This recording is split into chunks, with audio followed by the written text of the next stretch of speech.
Good morning बच्चों। कक्षा 8 अपने विज्ञान का चौथा चैप्टर कल शुरू किया था, धातु अधातु। उसके बारे में धातु व धातु, इनकी परिभाषा, गुण के बारे में अपने कुछ गुण कल पढ़े थे। 2 गुण थे, अघात वर्णनीयता व तन्यता। अघात वर्णनीयता किसे कहते हैं कि धातु को पीट कर एक शीट में परिवर्तित किया जा सकता है। तो ये धातु का कौन सा गुण है? अघात वर्णनीयता। और यदि धातु को लंबा खींचकर एक तार रूप में परिवर्तित किया जा सकता है तो ये धातु का कौन सा गुण था? तन्यता। बाकी आज अपने देखेंगे। देखो, तत्व होते हैं 3 प्रकार के, धातु, अधातु और दोनों का मिक्स रूप क्या होता है? उपधातु। इसके बाद ये आपको आवर्त सारणी है, इसमें धातुओं को एक जगह और एक कलर के उपधातुओं और अधातुओं को। तो धातु अधातुओं के गुण हैं, उनमें देखो पहले आपको सीधी ही एक सारणी में दिखा रही हूँ टिक रूप में ही कि जो चमक होती है धातुओं में पाई जाती है लेकिन अधातुओं में नहीं। तन्यता, तार रूप में परिवर्तन किसको किया जा सकता है? धातुओं को।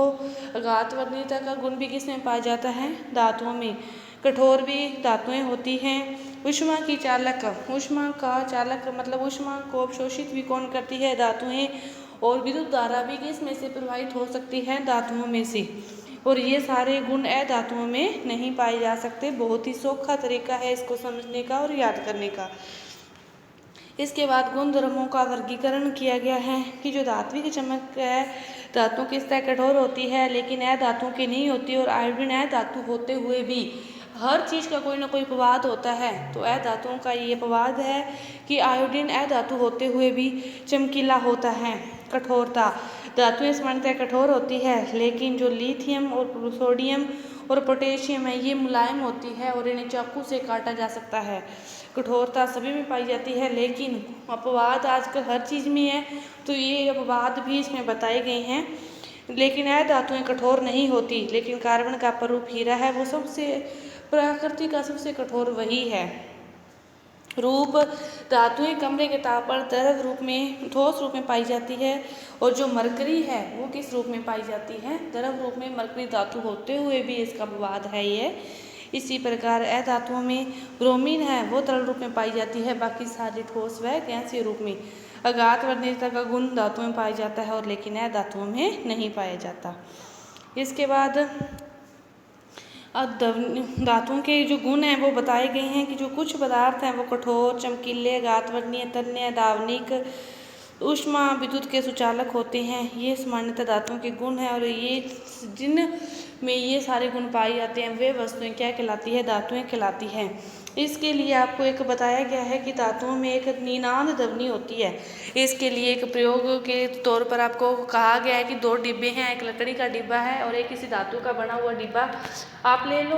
लेने के बाद चाहे आप आंखें बंद करके दोनों डिब्बों पर आवाज़ करके, ध्वनि उत्पन्न करके आप बता सकते हो कि कौन सा डिब्बा लकड़ी से बना है और कौन सा डिब्बा किसी धातु से बना है। ये जो गुण है धातुओं में ध्वनि उत्पन्न करने का, ये क्या है? धावनिक कहलाता है। ये ध्वनि क्या कहलाती है? धावनिक कहलाती है। देखो, इसके विपरीत जो कोयला, सल्फर जैसे पदार्थ हैं वो नरम होते हैं। ये थोड़े की हल्की चोट से टूटकर चूरा हो जाते हैं, ये धावनिक नहीं होते। ऊष्मा में विद्युत के भी ये क्या हैं? कुचालक हैं और ये क्या कहलाते हैं? अधातु कहलाते हैं। अधातुओं के उदाहरण हैं सल्फर, कार्बन, ऑक्सीजन, फास्फोरस आदि। इसके बाद धातुओं व अधातुओं के अपने उपयोगों के बारे में पढ़ेंगे। धातुओं के उपयोग के बारे में तो सभी ही जानते हैं कि धातुओं से बहुत सारे बर्तन बनते हैं, वो गहने वगैरह बनते हैं। लोहे की अपनी बहुत सारी चीज़ें घर पर उपयोग में लेते हैं, तो ये सारे धातुओं के उपयोग हो गए। और अधातुओं के उपयोग देखो कि धातुओं का उपयोग इसमें भी लिखा हुआ है कि मशीनें, मोटर गाड़ियाँ, वायुयान, रेलगाड़ियाँ, उपग्रह, औद्योगिक साजो सामान, खाना बनाने के पात्र, ये सारे किसके उपयोग हैं? धातुओं के। अधातुओं के उपयोग नीचे लिखा है कि अधातु हमारे जीवन के लिए आवश्यक है, जिसे सभी सजीव श्वसन के समय अंदर लेते हैं। तो अपने जो भी श्वसन में कौन सी गैस ग्रहण करते हैं? कार्बन डाइऑक्साइड गैस ग्रहण करते हैं। तो ये क्या है? अधातु हैं। अधातुओं का उपयोग उर्वरकों के पौधों की वृद्धि हेतु, जो उर्वरक हैं इनका उपयोग अपने पौधों की वृद्धि हेतु करती हैं, ये भी क्या है? अधातु है। अधातु जिसका उपयोग जल शुद्धिकरण प्रक्रम में किया जाता है। अ धातु जिसका बैंगनी रंग का विलयन एंटीबायोटिक के रूप में घावों पर लगाया जाता है और पटाखों में प्रयुक्त होने वाला भी क्या है, अ धातु है। ये धातु व धातुओं के प्रयोग थे। इसके बाद आपने इस पाठ में क्या कुछ सीखा कि धातुओं में चमक होती है और अ धातु में चमक नहीं होती। धातु अघात वर्णीय व तन्य होते हैं, अ धातु नहीं होते। धातु ऊष्मा व विद्युत के सुचालक होते हैं परंतु अ धातु नहीं होते।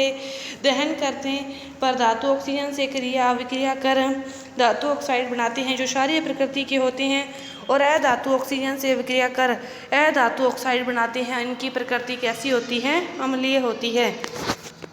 कुछ धातु जल से अभिक्रिया कर धातु हाइड्रोक्साइड और हाइड्रोजन गैस उत्पन्न करते हैं और अ धातु जल से अभिक्रिया ही नहीं करते।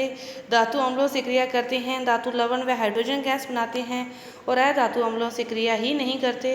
कुछ धातु क्षारों से क्रिया कर हाइड्रोजन गैस देते हैं। अधिक अभिक्रियाशील धातु और कम अभिक्रियाशील धातुओं को उनके धातु यौगिकों के जलीय विलयन में भी स्थापित कर देते हैं। धातुओं और अधातुओं का दैनिक जीवन में व्यापक उपयोग होता है। दोनों का ही हमारे दैनिक जीवन में उपयोग है। हम ऐसे नहीं कह सकते अकेले धातु का या अकेले अधातु का है। धन्यवाद। ये आपका चैप्टर पूरा